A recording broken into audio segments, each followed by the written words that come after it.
the series, we return to 1990's Looney Tunes spin-off series, Tiny Toon Adventures. But this time, we aren't touring the halls of Acme University. Our next featured girl is a student of Perfecto Prep.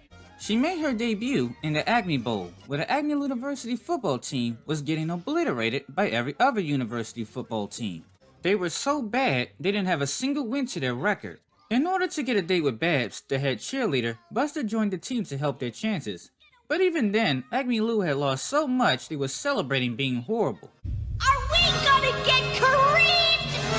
We're gonna get annihilated! It was backed up by the fact they had to go up against the undefeated Perfecto Prep next, and there was a reason why they were undefeated. Perfecto was a school of notorious cheaters, and they prided themselves on it. It even seemed as if they wrote Plucky in, who was showing signs he was done going to a losing school. When everyone was to throw their playbooks into the campfire, Plucky kept his and took a ride with Roger Rat and Dan Forth to Perfecto. The dorms had everything Plucky could ever want, even gorgeous babes.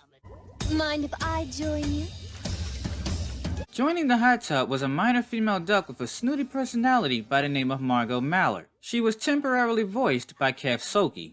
It was the only time we would see her hair down before her established ponytail, and she started out in taller stature. Dan Forth, how long do I have to play up to this geek? After seducing Plucky, she would then dash over to her real boyfriend Dan Forth, where he tells her he would be disposed of once Perfecto Prep won their football game. Margot didn't play a further bigger role, besides later being seen on the field cheerleading without a bit of seriousness. Unlike Dan Forth, who has made video game appearances, her roles were limited mainly to episodes that put Perfecto against Acme Lou. She returned in Wacko World of Sports during Bleacher Bummer, being seen briefly cheerleading, and later getting scolded when her school was caught cheating. However, she wasn't spotted getting hurled from the arena by Dizzy like some of her classmates. In her third appearance during Son of Wacko Sports, she joined the games by teaming up with Rebella Rat during a synchronized swimming event. No cheating involved. They were a perfect team, while Babs and Shirley were just bad and blew their second round by almost drowning. Yet later, when Acme Lou won, it was Babs standing in third place instead of Margot or Rebella.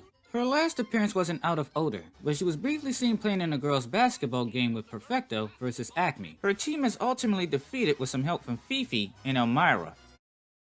And that's it for another episode of Furry Girl Profiles. Remember, if you liked today's video, please leave a like, comment back, and subscribe for future content. My name is Jawbreaker, and I thank you all for watching Playfur Cinema.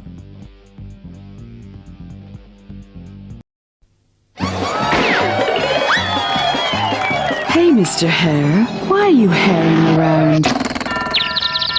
Haven't you heard of Cadbury's Caramel? See how the thick Cadbury's milk chocolate melts into smooth golden caramel. You'll just have to take everything really easy, just like old Tortoise here.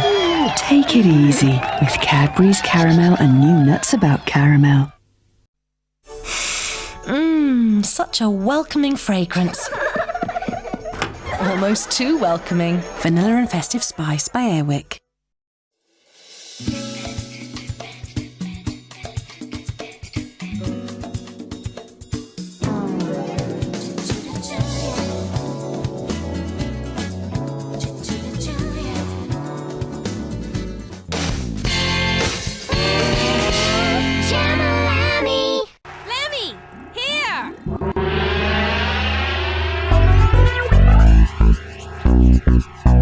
Welcome to the video game that loves for you to use just about anything and everything as a guitar.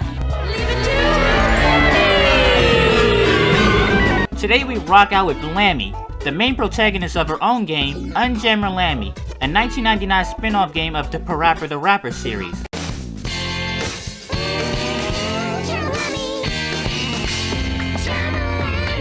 Lammy is a red-headed sheep girl, even though she has horns on her head. After making her debut in Unjammer Lammy, she would make an unplayable appearance in Parappa the Rapper 2, as well as a background cameo in episode 9 of the Parappa the Rapper animated series. Together with Catty Cat and Masan, they make up the band called Milk Can. As far as personality goes, she is usually very shy and a nervous wreck. Not only munchies, but a little babe, all dressed up for us. Ain't that right? But once you place a guitar in her hand,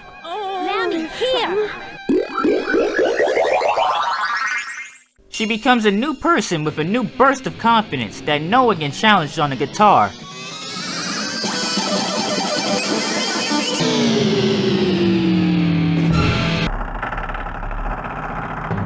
As the storyline starts out, Lammy is running late for a gig, foreshadowing the events of the first game Parappa the Rapper won. Made it. But by the time Lammy gets to the stage, she realizes a new person has joined the band. Chop, chop, Master Onion!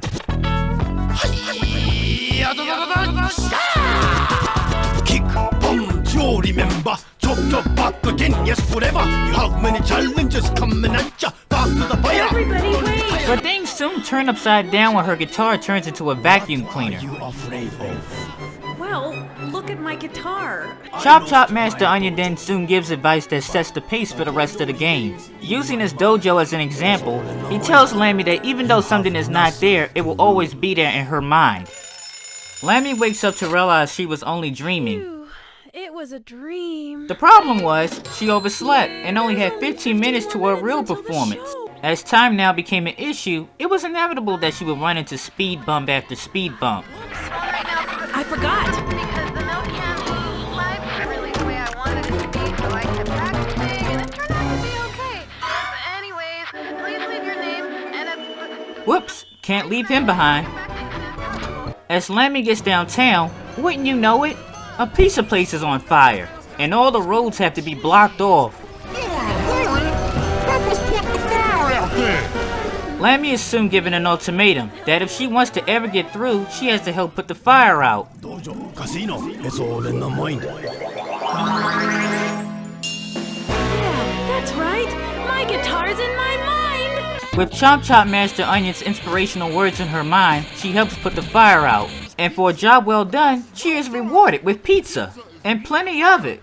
That soon comes back to haunt her in the form of bloating from eating too many pizzas. That's not very helpful when you're about to be late.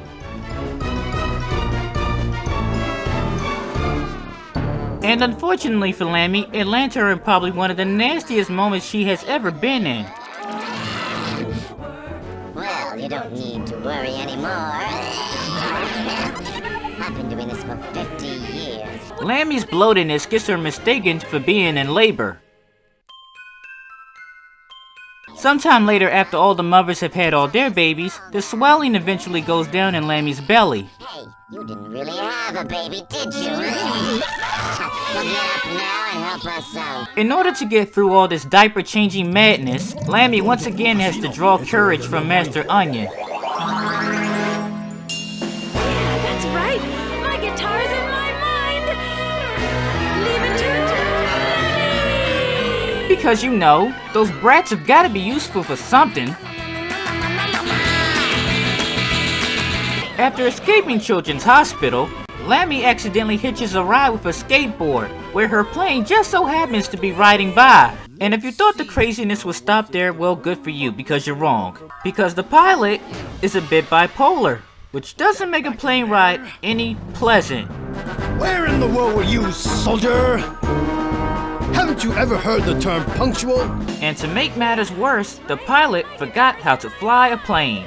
So Lammy ended up getting last-minute flying lessons. Give me this guy! Give me this guy! Never give it up, soldier!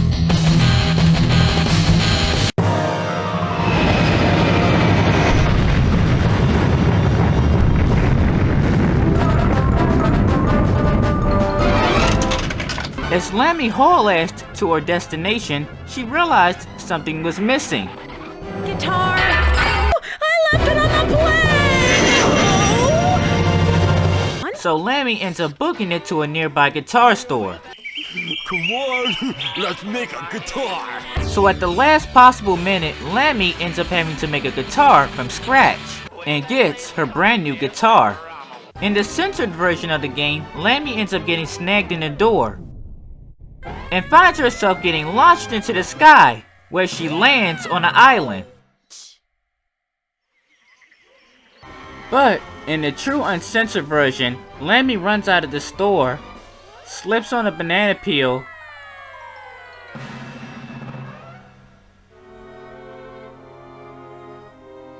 dies, and goes to hell for no reason. What a stupid game. But much like her earlier dream, she finds herself tossed out on stage again. Don't underestimate me just because I'm an idol. But Lammy, in her quest, makes a deal that if she plays, she gets to return to her body. This stage also marks the first time that Lammy hasn't had to draw courage from Chomp Chop Master Onion. But just as Lammy is getting ready to go back home, her rival, Rammy, comes in, and she's not too happy about Lammy stealing her gig. So you're the one who took my job. Let's see who's the better guitarist. But instead of taking Rammy's challenge, Lammy fled. Hey, wait! After a brief flashback, Lammy, or better yet, the entire group finally makes it to their destination. Really sorry. I got caught up in a lot of mess. Leave it to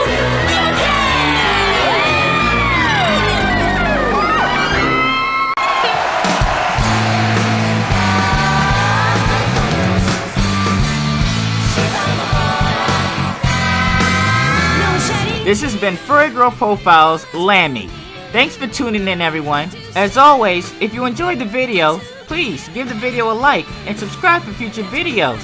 And we'll see you next time.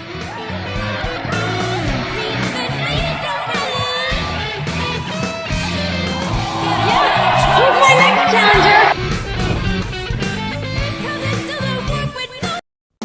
Faltas aulas Looney Tunes no céu. Pernalonga e toda sua turma estão bombando nas mochilas mais iradas do momento. Lola, Piu Piu, Patolino e muito mais. E aí, Belinho, já ganhou a sua? At first we were afraid, we were petrified to think the world that we once knew was gone and you're what's left to carry on. I want to live. I wanna outlive you. I don't even know if that's PG.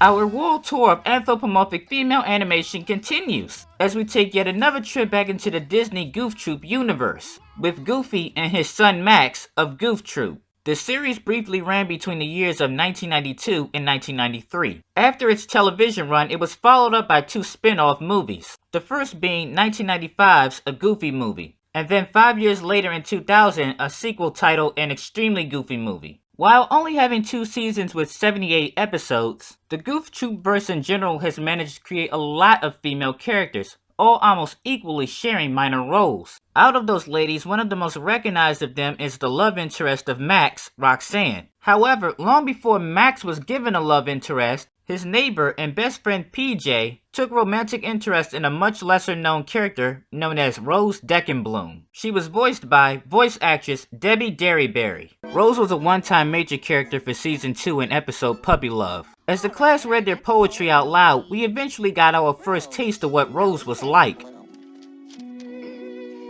real me. I am like a flower hidden beneath a shady path, waiting for someone to bring my world to light. Waiting for someone who will see that behind my shy and quiet eyes, I am a rose waiting to bloom. Despite being a natural poet, she had the unfortunate position to be stuck in a class full of immature children. In the heat of embarrassment, she fled the room. The only one not laughing was PJ, as he found himself smitten by her words. So after school, he goes dumpster diving with Max to find her poem.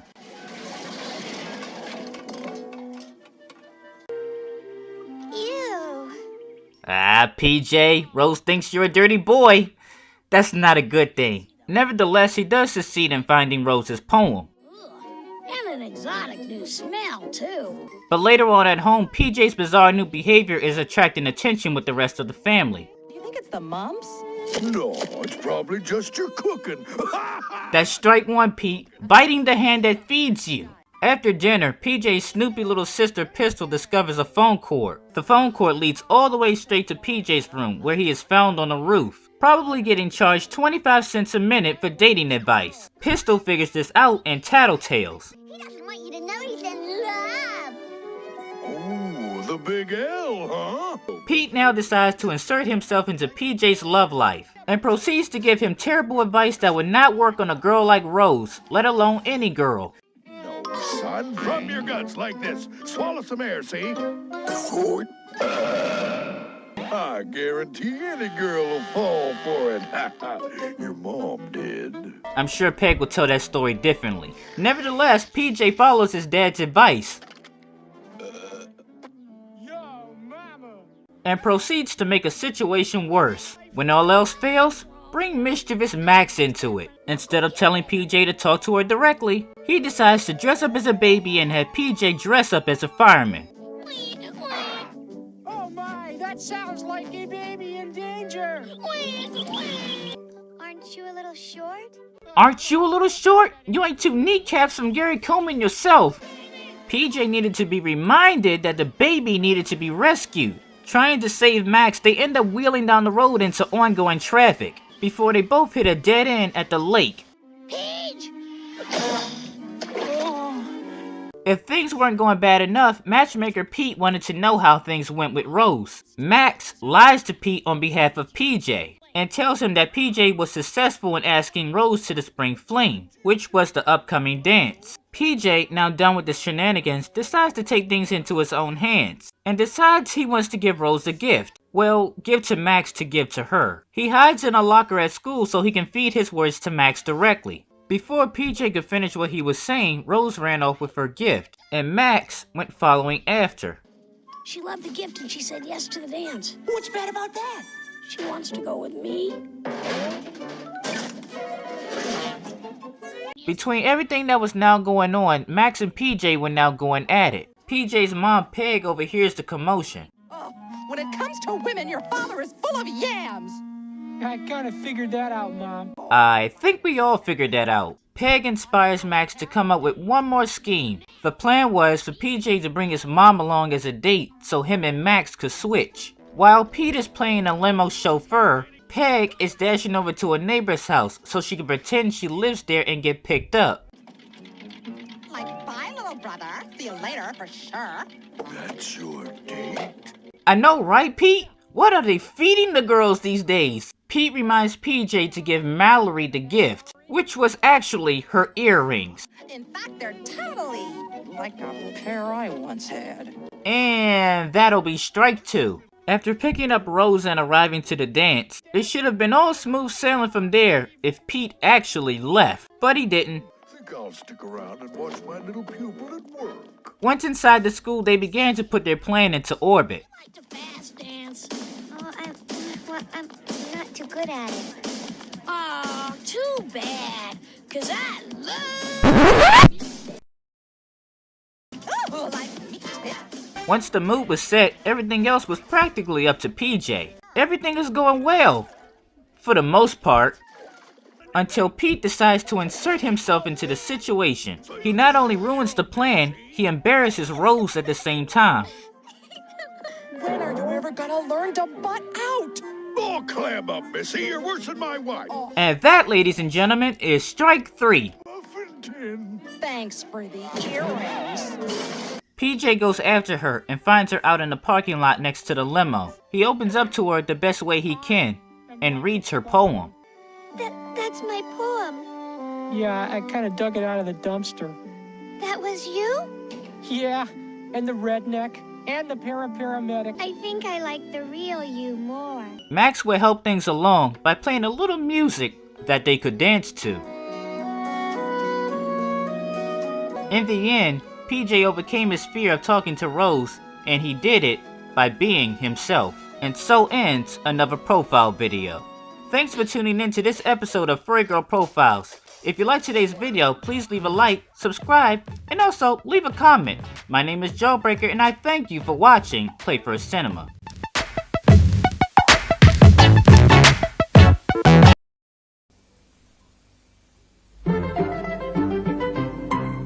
Mini cheddars, mini cheddars, mini cheddars, mini cheddars. Mini cheddars, mini cheddars, Mini cheddar. mini cheddars, mini cheddars, mini cheddars, Mini cheddars. mini cheddars, Mini cheddars. Mini cheddars. Mini cheddars. Mini cheddars. Mini cheddars. Mini cheddars. New mini cheddars. If you like cheese, you'll love these.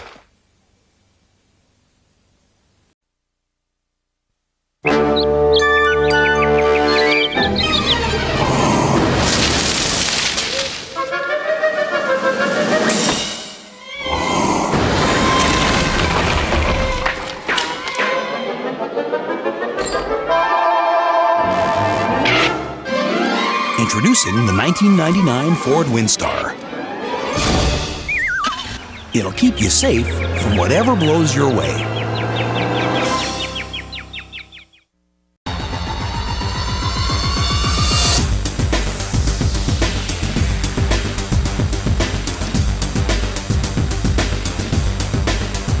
Gather around, children.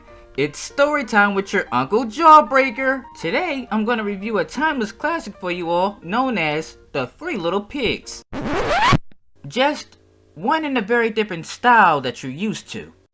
Some of today's most celebrated stars: Edward James Olmos, Rosie Perez, Debbie Allen, and Cheetah Rivera come together in the animated event of the year. The party's about to start. And don't forget about the original Happily Ever After tales featuring the vocal talents of Whoopi Goldberg, Samuel L. Jackson, Will Smith, and Denzel Washington.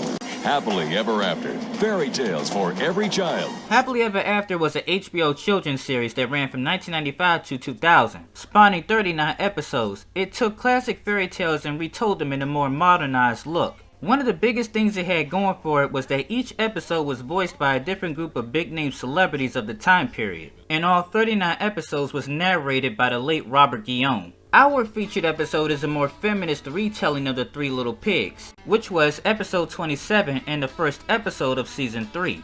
In our featured episode, some of the voices are Tyra Banks as Barbecue Pepper, Courtney Cox as Emerald Saltport, Sandra Oh as Breadcrumb, country singer Loretta Lynn as Deli Pork Chop, and Julie Brown as Lottie Baloney. No, I can feel you screaming at me over the video. That's how you say her name, Lottie Baloney, not Bologna. Something to keep in mind, the voice actresses, with the exception of maybe Courtney Cox, mirrored their characters in some way. So it was only befitting that Deli Pork Chop was a country singer. And in this case, a retired country singer who had a love for little piglets. So after retirement, she decided to open up a camp for little girls called Camp Piggywood.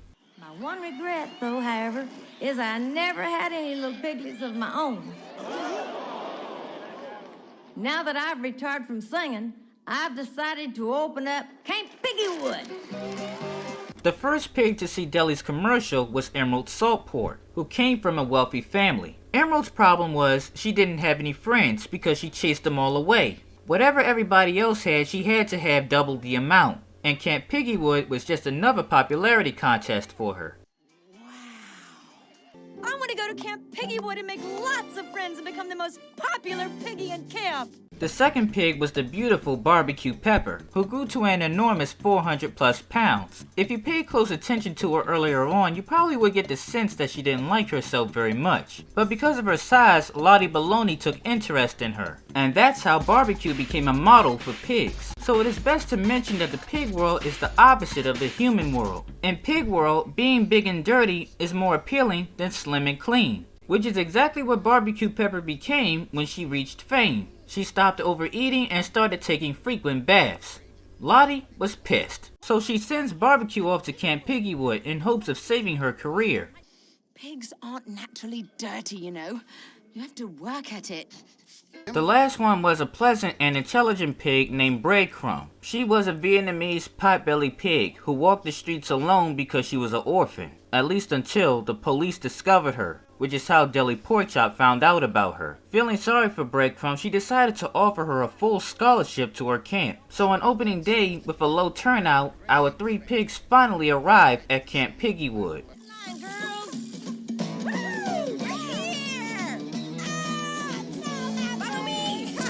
Eating gourmet slop. Once we start, we'll never stop. We'll be getting plump like pretty piggy should.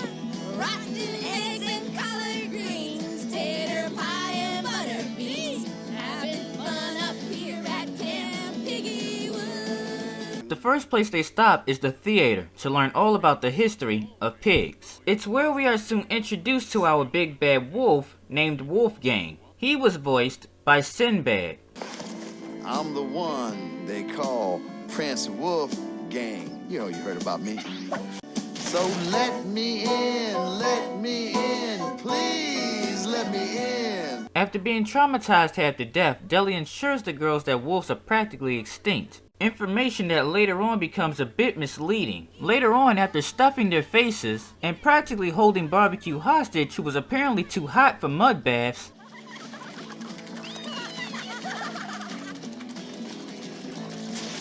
the girls began their survival adventure, where they would have to go out into the woods and build their houses from anything they wanted. While the other girls struggled to figure out what they wanted to build their houses from, Emerald of course wanted to build her house from the jewelry she inherited for money. In her obsession to be better than everybody else, she broke into Deli's house and stole all of her wigs for the roof of her house. But it wasn't Deli she had to worry about. Wolfgang smelled pork and saw her house from a distance, and decided to come out of retirement and visit Camp Piggywood. He manages to con himself past security and find Emerald's home. When he couldn't get her out of her house, he decided to appeal to her ego by selling her something that nobody else had. But when he decided he didn't feel like waiting for her, vandalism was the next best thing to capturing her. Meanwhile, Barbecue finally decided what she wanted to make her house out of.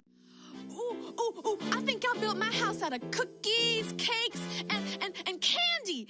And I'll have a built-in whirlpool mud bath. Ooh, très chic. From a distance, Wolfgang could smell something sweet, and it wasn't Barbecue. It was her house. So our con artist Wolf decides to go after another pig, this time dressed as a guinea pig. You know, I'm really sorry, but I don't think so. I've dated Porky and I've dated Babe. So you see, I'm really more comfortable with the celebrity types. And when his scheme wasn't working, he made it seem like he was a celebrity to make her feel more comfortable. You gotta give the wolf credit. He might have not been an actual celebrity, but he was definitely a wolf of many talents. However, it was becoming pretty clear that self-control was not one of them. Oh, I had to say that. When Wolfgang got found out, he blinded her with a mask, causing her to hit not one, not two, but at least 3 trees before he caught her. It was now 2 down, 1 more to go. The last being Breadcrumb, who just figured out what she wanted her house made of. A house made of constituted rubber bricks would mean that her house was inexpensive and indestructible. And just as she started building, Wolfgang just started cooking. But he wasn't aware of Breadcrumb until Barbecue brought it to his attention. Who's Breadcrumb? She's our friend, a Vietnamese, pot-bellied pig. It seems as though Barbecue thought she was doing Breadcrumb a favor based on her surprised reaction. She thought Wolfgang wouldn't be into Breadcrumb and her little tiny pot belly. Instead, she just made him want her even more, and that impatientness kicked in. Get lost. My house is built from reconstituted rubber bricks, virtually indestructible. He could huff, he could puff, and he could ram the door, but he was not getting into that house. So he went back to what he was good at, and led Breadcrumb into believing that he wasn't a threat. But when she arrives at the wolf's house, she figures out he is indeed a threat. Breadcrumb's squeal of terror was enough to alert Deli that the girls was in trouble. But not nearly as much as the wolf. Unbeknownst to him, she was an expert at Taekwondo pig dough, and soon commenced beating him senseless.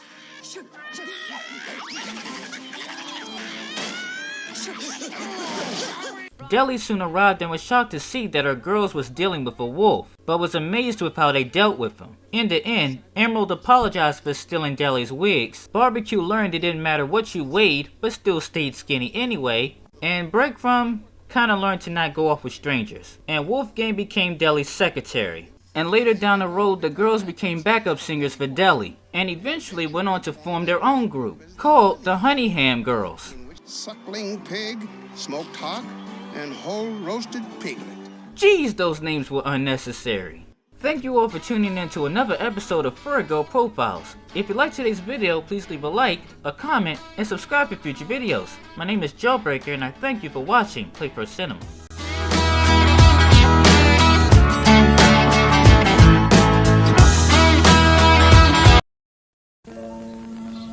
Como hombre de mundo, soy abierto con las mujeres. Eso las congela y la cabeza les da vueltas cuando me ven. Porque a mí me gusta compartir. Pues comparte conmigo, viejo. Kool-Aid, adicionado con vitamina C. Una sonrisa que no cuesta mucho. Como tú, yo también elijo lo que me gusta. Y lo que me gusta me hiela, me apasiona. Tú sabes, hace girar mi corazón. Contigo saboreo de la vida lo mejor. Yo también, nena. Saborea de la vida lo mejor y Kool-Aid. BB here. Halftime is game time, so let's get a Crash Team Rumble match on the screen. Let's get one going with Tana.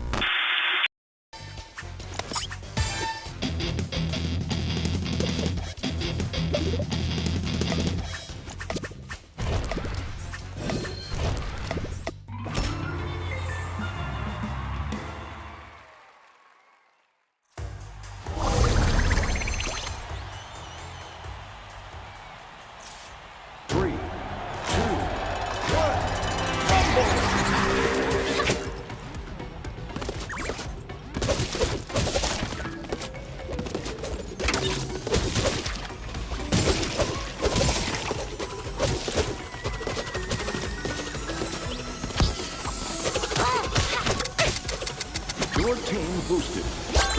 What a smackdown! Enemy team puts Wumpa on the board. Your team boosted. We'll need a helivac for that one. Kapunawa available.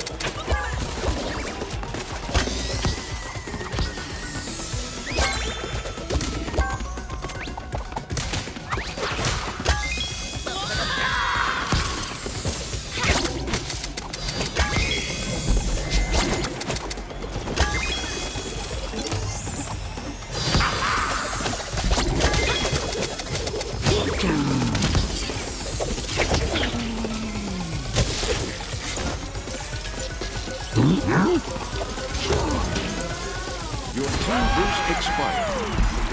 Your team boosted. TNT drones available.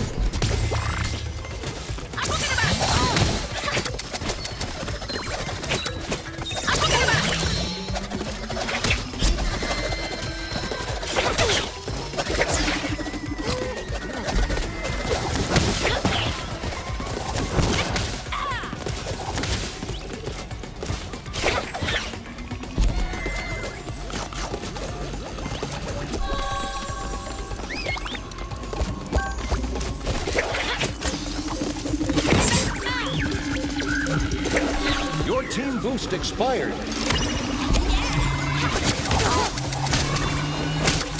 Enemy team boosted.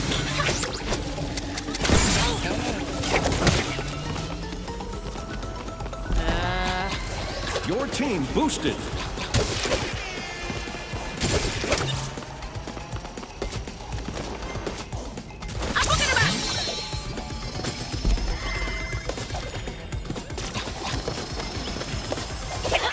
Wumpa stash ready.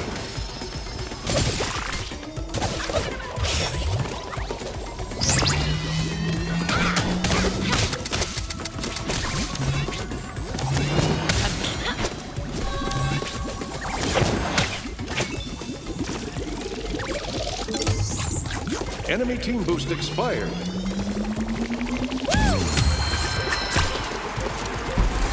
Your team boosted.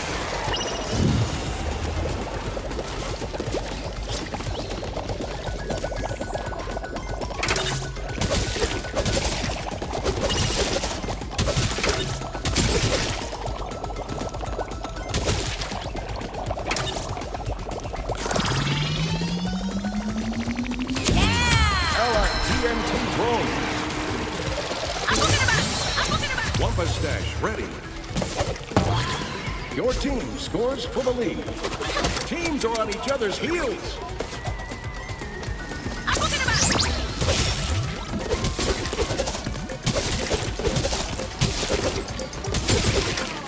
team boost expired.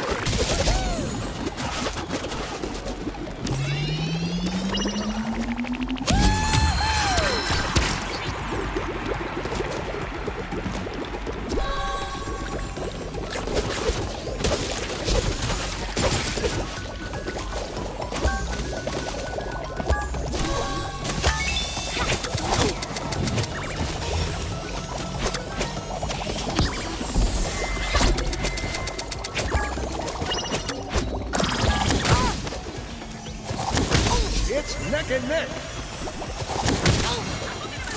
Your team boosted. Drop off to win. Enemy team boosted.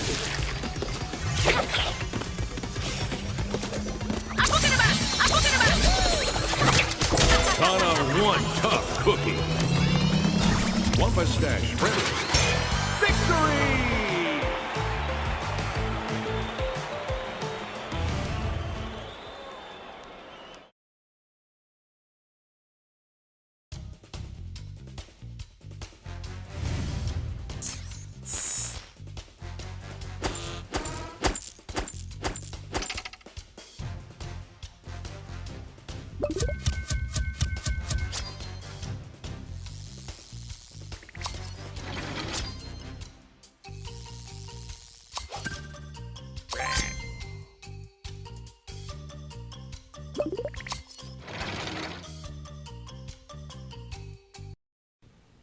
Paul Masson Spectrum is a new drink you've really got to lay back to enjoy. A cool blend of natural fruit juice, sparkling soda water, and Paul Masson California wine.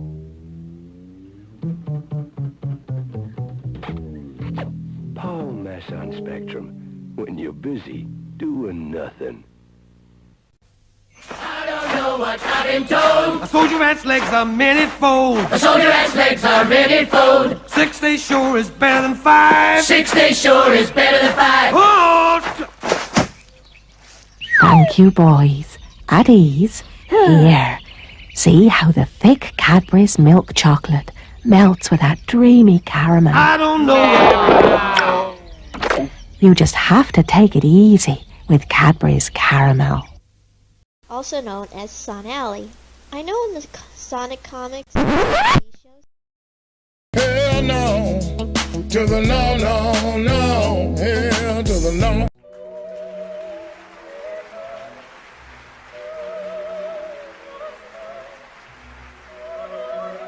Sally Acorn fans and Son Alley shippers, you want me to tell you something that you probably already know? Since the day you came into existence, the franchise has been slowly trying to kill you off. I mean, let's do the math here.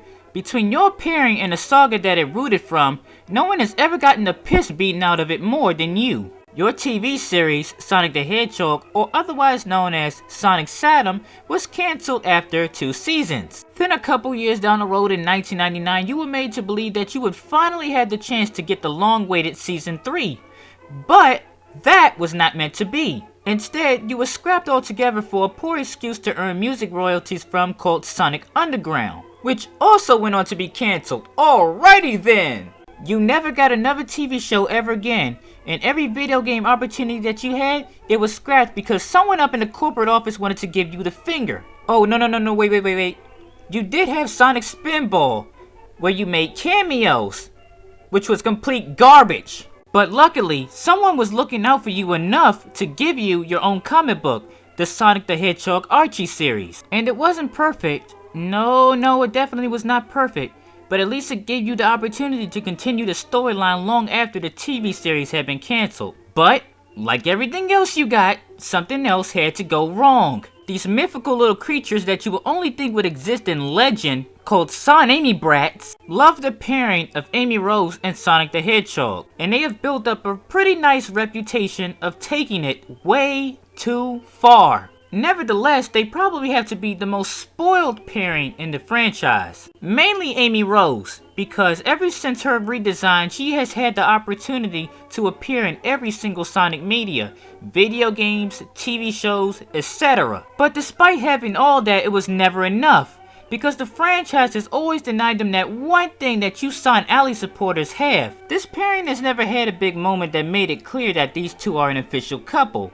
The only thing this pairing has ever really gotten, if any, were tiny hints. So in a desperate search to find anything they could to state that Son Amy was official, they eventually came across the Archie comics, and what they saw made their skin crawl. They discovered this unknown creature who wasn't Amy hugged up under Sonic, and they just were not having that. So they began picking apart and slandering the character of Sally Acorn with things that are not remotely true. And I'll get back to those things in just a little bit. But between all of that happening, the couple pairings began to spiral out of control. While Ian Flynn tried to keep Sonic and Sally together, other writers came along and were constantly pulling them away from each other, such as Carl Bollers and Ken Penders. Ken Penders, you remember him, right? He's the same man who once upon a time tried to kill Sally Acorn by having her fall to her death. Anyway, enough of this mess. I think you get the point already. You know, generally in the past, when something was bothering me, I learned to rant about it. And whenever I ranted about it, I felt better afterwards and never had to speak on the subject again. But when it comes to the topic of Son Alley versus Son Amy and whatnot, I just cannot seem to find any peace on this topic. Because you see, what happens is, whenever I do finish a video on this subject, eventually down the road I see something else that pisses me off, that makes me want to fire up the video again. Which is kind of funny because I've spoken about this so much now that I'm actually a lot more superior at the subject than I was almost 2 years ago when I did Sally Acorn's profile video. But, Jawbreaker, what exactly is it that is bothering you this time? Ladies and gentlemen, I want to introduce you to the YouTuber Jaws Sonic Lover. A YouTuber that represents everything that is fucked up about the pairing Son Amy. Blind hatred, ignorance, hard-headed. This girl absolutely hates it for you to challenge her opinions on the subject of Sally Acorn and Son Amy. Besides her Sonic Couples opinion video that she did in February 2014, later in that year in November, she would go on to make another video called Top 5 Hated Sonic Characters. I bet you guys maybe $100 that you don't know any princesses that don't wear clothes. Princess Bala from Ants and Princess Dot from A Bug's Life. You now owe me $200. And before you say they don't count, yes they do. Because they're anthropomorphic.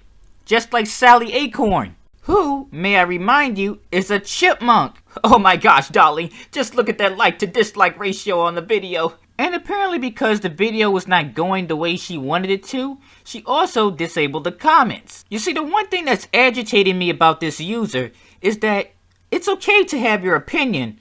It's another thing to treat your opinion like it's fact, and then turn around and alienate everyone who doesn't agree with you. So if you don't want to listen to the comments, maybe you'll listen when I critique your Sonic Couples opinion video on video. Isn't that fun? But my thoughts on Sonic and Sally is a massive below perfect couple.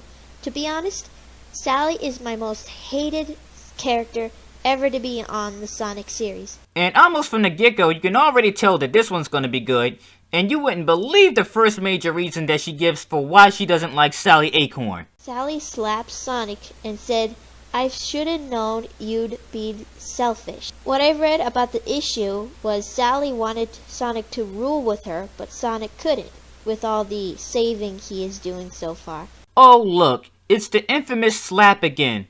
The one argument that Son Amy fans love to milk to death. Which is never a good argument as they think it is, and whenever they do choose to use it, they don't fully understand what the hell happened before the slap. All they seem to think about in this particular moment is, Sally hit Sonic because Sonic wouldn't spend time with her, and you know that is complete bullshit. Even for a storyline that has dragged Sally Acorn way out of character. So let me put the final nail in the coffin of this argument once and for all, because I am so tired of folks kicking a dead horse down the street. You see, in order to understand 134, you need to actually go back to 125. This is the period where the planet was facing a major alien invasion. And as always, the hero Sonic willingly volunteers to jump to the front lines. Later on, towards the end of the issue, the planet was facing major threat from a weapon called the Quantum Dial. A weapon that is used to destroy planets. Sonic was preparing to do the one thing that he could do to save the planet. he was about to sacrifice himself. And so he did, as he raced off and was caught in the explosion. As of issue 125, Sonic was deceased, or so people thought he was. Sonic managed to survive when he was blown off the planet and was out in space for a number of issues. In the comic storyline, Sonic was out of the picture for an entire year before he returned to Mobus. And to give the quick summary of everything that has happened, everything has gone to shit. It's a complete train wreck. The planet was at war, the freedom fighters were falling apart, aka Bunny and Antoine break up, because suddenly Antoine grew asshole syndrome. Spoiler alert, by the way, that's not Antoine, that's evil Antoine, Patch. And because of the war, Sally has become a prisoner in her own home. While Sonic is on the front lines getting his ass decimated by M, Sally is getting a reminder of how fragile Sonic's life is, as she is forced to watch from a monitor, unable to help him. Though Sonic and the others do manage to overcome M in the end, this fight did not come without a price when Sonic's shoulder is badly injured. Jumping into issue 134, King Acorn, Sally Acorn's father, makes an announcement that him and Alicia Acorn are going on an extended tour. And in their absence, Sally Acorn was going to be acting ruler. Oh look, there's Amy Rose, and she seems to like the idea of Sally being in charge. What's your excuse, you massive hypocrite? Sally eventually takes the opportunity to make an announcement herself, and requests that Sonic rule by her side. And she can do this because Sonic is her consort. What's a consort, you ask? Consort: a wife, husband, or companion, in particular the spouse of a reigning monarch. Consort. That last bit applies to Sonic. For those of us who paid attention to this story, even though Sally says it's going to be a lot of work running the kingdom and that's why she's asking for Sonic's help, the real reason is not because she wants Sonic all to herself. The real reason is she's trying to protect the love of her life from doing something stupid. Also, remember when I pointed out that Sonic got his shoulder injured? That's the result of it. He's wearing a cast. I'll say this much about Sonic. He has the heart of a lion. But there are points where he can be a reckless imbecile. The man is freaking handicapped. Where does he think he's running off to besides his demise? Not ready to lose him again just yet, Sally pleads with the man to reconsider. But old Sonic the Glory Hog couldn't resist, and that's when Sally finally had enough and smacked the chili dog flavor right out of his mouth. Yeah, Sally shouldn't have hit him, but this slap was more justified than any of the shit Amy Rose has ever done to Sonic, in which always goes unpunished because Sally is not Amy. When Sonic said he couldn't, he simultaneously broke his commitments to Sally, he embarrassed her in front of the whole kingdom, but most importantly, he embarrassed her in front of her father. A guy Sonic really needed to score points with because he never wanted Sally to be with Sonic in the first place. Ladies and gentlemen, that's your slap. How dare she give a fuck about whether Sonic lives or dies? She is the worst character ever. Amy Rose would never do something like that.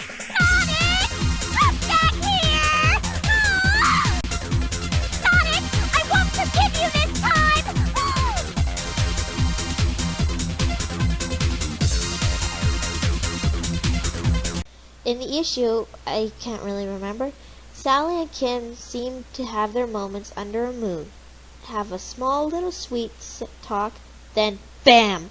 A deeply kiss on the lips. I swear, if something like that happened to me, I would dump the person on the spot. Well, at this point, it just kind of sounds like she's nitpicking at everything Sally is doing, in areas where she has very little information on because she can't even remember the issue. Now, me personally, I haven't read the issue myself, but what I do know about that scene is Sonic and Sally were already broken up by the time Sally got with Monkey Kong. Besides, if I want the quick summary, all I gotta do is this little thing that scientists are now calling research. When Khan arrived in New Mobotropolis 2 years later, Sonic had mentioned that he and Sally were no longer together. So you can't dump somebody if you're already broken up. Besides, no one cares about this Son Goku Journey to the West knockoff. And once more, she turned down Monkey Khan's offer to be his queen because she only had eyes for Sonic. Also, keep this in mind. I guarantee you if Sally took his offer, folks would be calling her a gold digger next. Sally seems to put herself at risk almost every time. I don't think I've ever seen an issue with Sally actually kicking butt and stuff. Oh no, it's perfectly understandable because it was apparent from the beginning that you didn't know much of anything before you made the video. Because if you had actually dug deeper, you could have easily found this. Oh, that was a good one. Oh, and let's not forget to mention this. So sorry, miss. This princess actually does fight back. 2 points off Gryffindor. I think throughout every Sonic issue, Sally has always been turned into a robot. In every single time she gets kidnapped. You want to talk about Sonic females getting kidnapped? Let's talk about Sonic females getting kidnapped. First of all, if you're a fan of Amy Rose and Son Amy, ain't nobody trying to hear that mess. Because you lost your privilege to talk. May I remind you that that's the same dumb broad that got kidnapped by Metal Sonic chasing after Sonic. And once more, the same dumb broad who got snatched up in Sonic DX.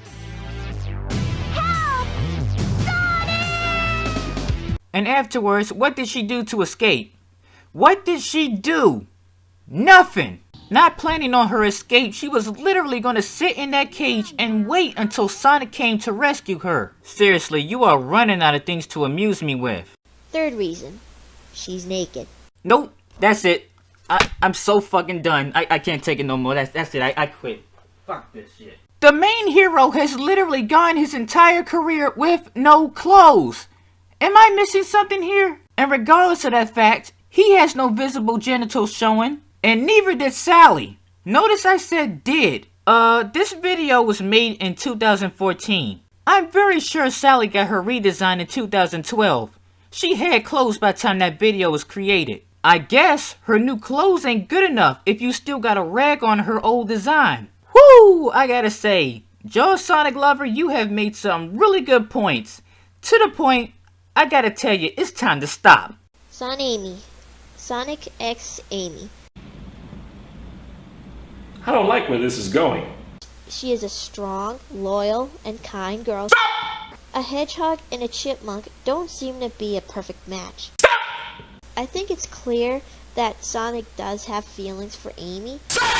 I gotta be honest with you here, Jaws. I can sit right here and crush your whole video. I mean, literally disintegrate it into dust. Basically, throughout the entire video, you have given no factual information for why Sally is a bad character. I mean, everything that you have given is the exact same Son Amy slander used to hurt a character that is generally badass. What I'm really waiting for is for somebody in your pairing to actually step forward and be honest. You don't like Sally Acorn because she has the relationship with Sonic that Amy can only dream of. She's had the kisses, she's had the ups and downs, she's had the marriage, and even had the children. And it burns you up inside. A chipmunk and a hedgehog can make a good pairing, but because they're both hedgehogs, that automatically means something? It's time to stop the nonsense. You support a pairing that was never even really meant to be taken seriously in the first place. Amy and Sonic are comedy relief, but no matter how much Sega makes it clear to you, even when Sonic puts his hand in Amy's face, you don't seem to absorb it. As I said before, go ahead and like Amy Rose. Go ahead and like Son Amy. But stop being a goddamn brat because you can't have everything you want. Anyway, this has been Gone with the Fur Theater. As always, please subscribe for future videos. And as for you, Jaws Sonic Lover, you can get the hell off my stage. 新しい侍レモン風味、芸者桃風味、自然なオランジーナ。 Give just a few drops of Orangina made from orange pulp are enough to polish and lubrify anything. Orangina, naturally.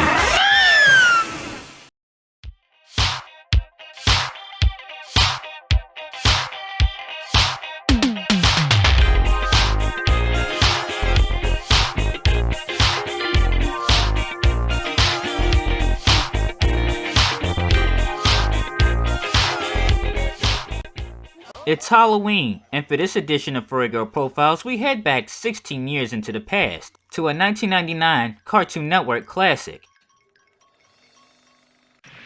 We interrupt this program to bring you Courage the Cowardly Dog Show! Courage the Cowardly Dog was a series that ran from 1999 to 2002. The show centered around Courage, who ironically was scared of everything, including his shadow. He was discovered as a puppy and taken in by a woman named Muriel, who lived out in the middle of nowhere, an area that is constantly bombarded with supernatural occurrences. Known for its horror and sci-fi themes, the show has built up a reputation for going way over the top. However, arguably one of the most controversially spoken about episodes of the show was titled The Mask, which aired in 2002 as a part of Season 4. The reason for this is because it foreshadowed a lot of elements that would otherwise be too dark for a kids show. Lesbianism, possible prostitution, domestic violence, misandry, known as men-hating, and even rape. As the episode takes off, while she hasn't revealed her face yet, walking alone in the middle of nowhere is Kitty. Holding a grudge towards dogs, in her first meeting with Courage, she proceeds to beat the tar out of him with the sink first. As usual, Muriel, being so kind is oblivious, invites a complete stranger over for tea, and then leaves her obviously unbrain damaged dog alone to play with Kitty some more. No, not the washing machine! My name is Kitty, and I've come from the wrong side of the tracks. At the table, Kitty tells everyone who she is and about her best friend named Bunny, who fell in love with a gangster named Mad Dog. He treats her like she's his slave. When she said Mad Dog treated Bunny like a slave, that might have been hinting at possible prostitution. When Kitty tried to get Bunny to run away with her, Mad Dog threatened her life. This might have been her official start of her grudge towards dogs. But it is indeed the reason she wears the mask, because she feels she can't face reality without Bunny. As a guest for the night, Kitty was making it very apparent to Courage that she was making herself at home. And what better way to do that than by beating your enemy with a dead fish? And once again, Muriel is absolutely zero help. And Kitty doesn't give one damn as she continues to beat Courage with the fish. Still going. Later on in that evening, Kitty is at it again. Courage couldn't even fix the toilet in peace, without Kitty trying to remind him that life is shit. And there you go, my toilet humor for the rest of the video.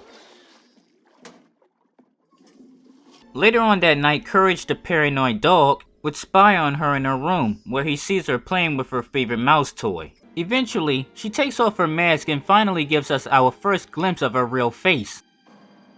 Either it was too dark to see in Kitty's room, or Courage forgot what a cat looks like. Now believing that Kitty is some type of monster or demon, he not only locks his owners into their own room, but he also takes off with Kitty's toy. Shortly at the diner, he learns a bit about possibly who Bunny is. These two was the sweetest gals that ever lived. But Bunny's guy, Mad Dog, he didn't like 'em being so friendly-like. Courage takes the directions given to him and tracks down Mad Dog's hideout, where him and his gang soon pull up, dragging Bunny along with them. It's also soon after, back on the farm, Kitty wakes up and realizes her favorite toy is now missing, and begins throwing a tantrum. They steal what you love the most. After trying to convince Bunny to give up on Kitty or else, she tries to take the opportunity to escape Mad Dog. Unfortunately, her best attempt doesn't get her very far.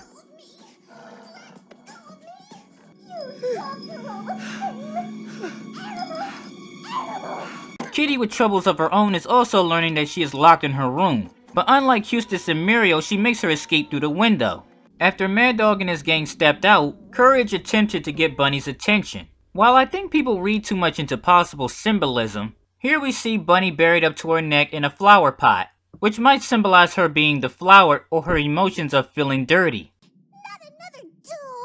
Courage shows Bunny Kitty's mouse to show to her that he is on her side. After freeing Bunny and running into a few issues, Mad Dog is coming. Mad Dog's coming. What? I said Mad Dogs are coming! They would escape out the window and onto the fire escape just as Mad Dog figures out what is happening.